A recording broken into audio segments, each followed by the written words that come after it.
up, everyone? Hope you're all doing well. Do we want Karrion Kross? Now, the reason that I'm asking this question is because there's such a split on the fan base on whether they want Karrion Kross or don't want Karrion Kross. And for those who are living under a rock and aren't aware, Karrion Kross is no longer with the WWE. Although there is people out there who speculate whether it's just a work or whether he's actually just gone. Now, what I find crazy with this whole Karrion Kross situation, if you go back to the start of 2025 and you ask any wrestling fan whether they would be bothered if Karrion Kross was released or not, I guarantee 99.9% would say they are not bothered if Karrion Kross gets released. However, you fast forward to right now, and that's not the case. Because at the start of the year, let's be honest, Karrion Kross wasn't really doing anything at all. But then WrestleMania happened, and leading to WrestleMania, you had like a mini feud between Karrion Kross and AJ Styles, and then Karrion Kross actually showed up in the AJ Styles and Logan Paul match, and to be honest, he got a big pop then. But then things really started to get going when Karrion Kross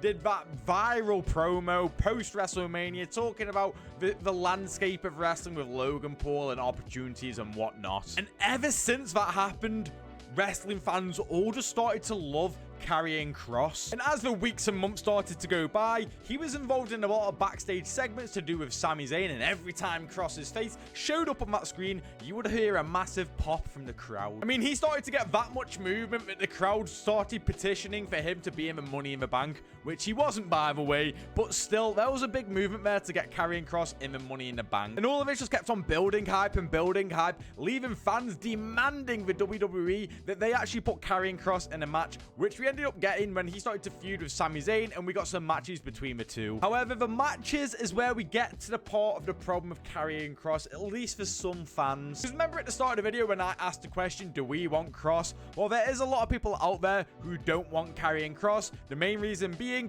he apparently can't wrestle. And in these matches against Sami Zayn, who's known for putting on bangers, well, let's just be honest, the matches were quite underwhelming. But I do just want to make it clear, I don't think they're as bad as people like to make out. The IWC loves to just go over the top.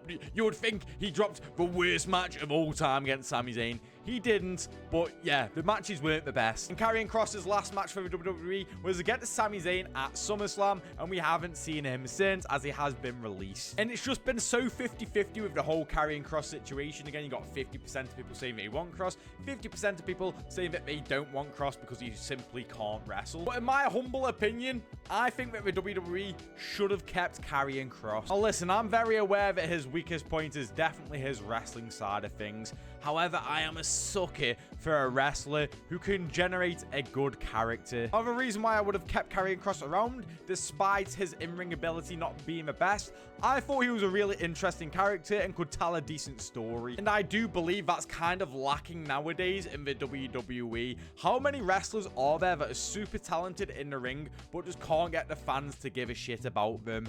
That wasn't the same for Karrion Kross. He could get the fans to give a shit about him, but he just couldn't wrestle as well as other talent. So I do think that the WWE should have kept Karrion Kross, and I know that fans are demanding silly things like Karrion Kross push him to the moon, give him the Money in the Bank, give him the Royal Rumble, and win the Royal Rumble, brother, and stuff like that. I don't believe that should have ever been considered to be the case, but what I do think, he would have been great in that mid-card. And not only that with Karrion Kross, but he was actually really good at selling merch. He was one of the best merch sellers this year as well. So it does leave it a bit puzzling to why the WWE didn't give him a better contract. I mean, how many times have we heard Triple H saying, well, you know, you've got to be able to win over the crowd. He did just that, and not only that, he was making up for it with his merch sales as well. But yeah, that's my thoughts on Karrion Kross, guys. What do you guys make of Karrion Kross? Were you a part of the lot who wanted him to come back? Are you part of the lot who weren't bothered about him being released? Let me know in the comments. Thank you for watching the video. Like and subscribe, and I'll see you in the next one.